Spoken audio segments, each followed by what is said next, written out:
성도님들, 일평생 한 길 가는 순례자로서 우리가 하나님 앞에 신앙생활을 하다 보면 하나님의 침묵처럼 느껴지는 시간이 분명 있습니다. 짧은 것 같지만 굉장히 더디게 느껴지는 시간입니다. 기도를 해도 그 순간만큼은 응답이 없는 것만 같이 느껴지고, 하나님께 어느 때보다 간절히 매달려 보지만 상황은 그렇게, 아니 오히려 전혀 달라지지 않는 그대로입니다. 기도하나 기도하지 않으나 그대로입니다. 그럴 때 우리는 이렇게 부르짖고만 싶어집니다. 오늘 본문 1절 말씀 함께 읽습니다. 하나님이여, 주께서 어찌하여 우리를 영원히 버리시나이까? 어찌하여 주께서 기르시는 양을 향하여 진노의 연기를 뿜으시나이까? 성도님, 이 얼마나 구구절절한 외침입니까? 눈물 없이 들을 수 없는 사연 아니겠습니까? 그들은 분명 하나님의 백성이 맞는데 지금은 마치 하나님 앞에 철저히 외면당하고 버림당한 듯하고, 하나님은 우리들에게, 자신들에게 분노하신 것처럼 자신들의 외치는 소리에 그저 의도적으로 모른 채 하고 계신 것 같아 답답하기만 한 상황입니다. 오늘 본문의 시편 74편은 이스라엘이 바벨론에게 멸망당하고 성전이 무너진 직후의 상황, 공동체가 혼란과 상실에 빠져 있던 그때의 한 무명의 시인의 기도입니다. 그들의 앞에 처한 현실은 너무나 잔인합니다. 어느새 하나님의 영광의 상징 같았던 하나님의 집은 파괴되었습니다. 그 가운데 오늘 이 시의 주인공은 절망적인 상황에서 다음과 같이 절규합니다. 4절 말씀 함께 읽습니다. 두의 대적이 주의 회중 가운데에서 떠들며 자기들의 깃발을 세워 표적으로 삼았으니. 하나님의 백성이 예배하던 장소, 하나님의 거룩함을 상징하던 그 성소 한복판에서 이제 이방 군대가 쳐들어와 하나님의 깃발이 아닌 그들의 깃발, 그들의 승리의 상징을 만천하가 보라고 걸어두고 외칩니다. 한마디로 하나님의 이름이 그들로부터 심한 모독을 당한 것입니다. 6절 7절 말씀 함께 읽습니다.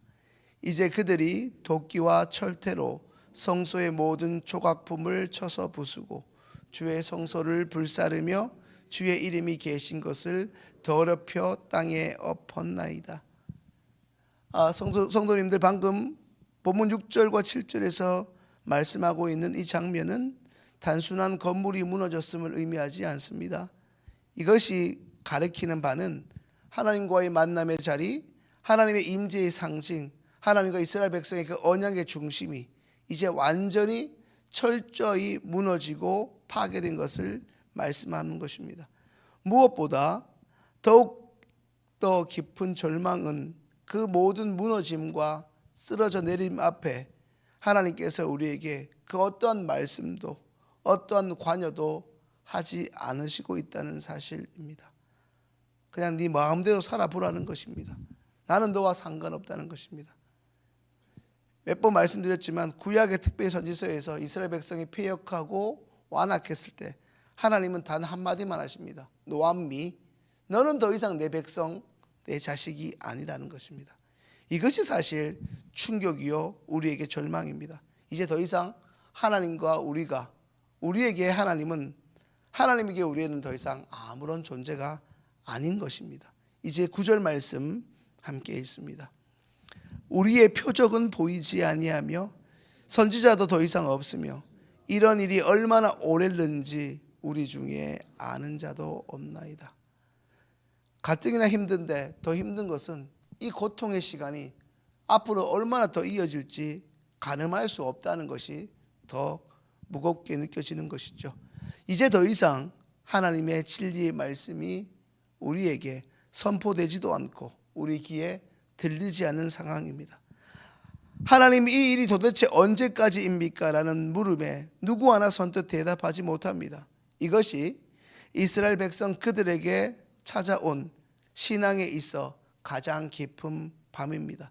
하나님의 깊은 침묵이 있는, 영적으로 너무나 어두움에 속한 그때입니다. 하지만 성도님들, 이 무너짐과 하나님의 긴 침묵 한가운데서 우리는 이제 예수 그리스도의 십자가를 떠올려야 합니다. 그것이 우리에게 남아있는 유일한 삶의 소망이자 이 절망의 순간, 이 절망의 상황을 이겨낼 수 있는 유일한 근거요 토대이기 때문입니다. 마태복음 27장 46절 함께 읽습니다. 제90쯤에 예수께서 크게 소리질러 이르시되 엘리 엘리 라마 사막다니 하시니 이는 곧 나의 하나님 어찌하여 나를 버리셨나이까 하는 뜻이라. 하나님의 아들이신 우리 예수님도 이 땅에서 그것도 성부 하나님으로부터 침묵을 경험하셨습니다. 예수님에게서 친히 성전으로 희생당하신 그분의 육체는 찢기고 또 찢기고 처참하다 못해 밟히셨습니다. 인간으로서의 가장 비참한 무너짐을 예수님 친히 몸소 경험하신 것입니다.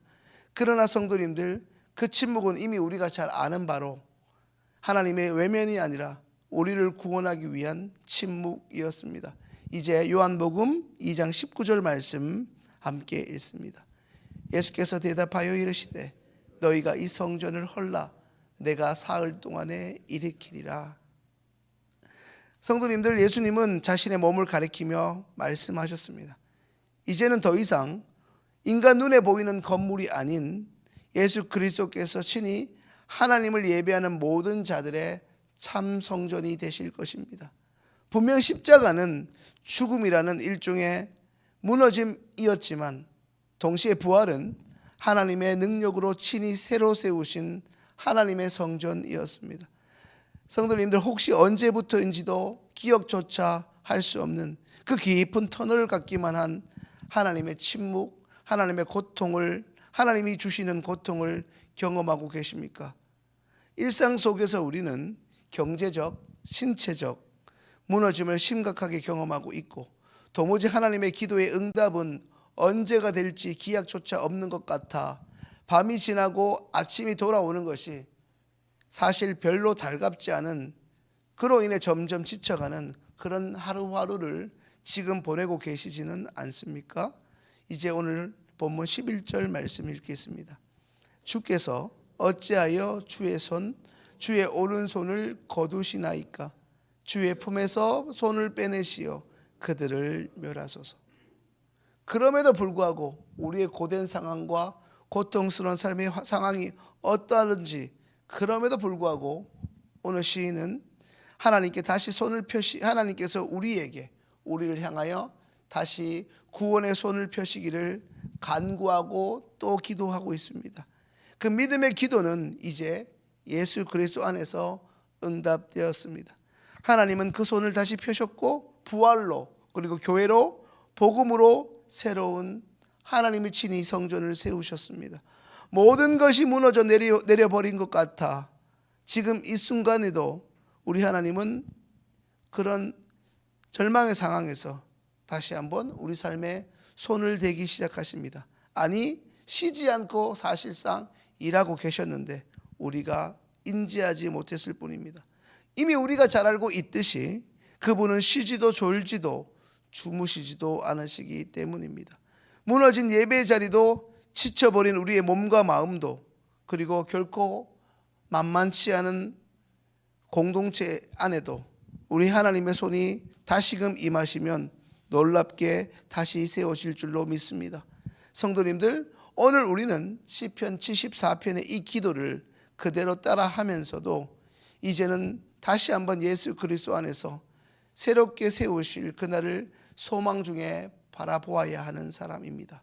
그러니 우리는 마음속으로, 그리고 다시금 다짐하며 기도 이렇게 고백해야 합니다. 주여, 하나님의 손으로 다시 우리를, 하나님의 손으로 우리의 가정을, 그리고 다시 한번 이 나라 대한민국을 새롭게 일으켜 주옵소서라고 말입니다. 기도드리겠습니다.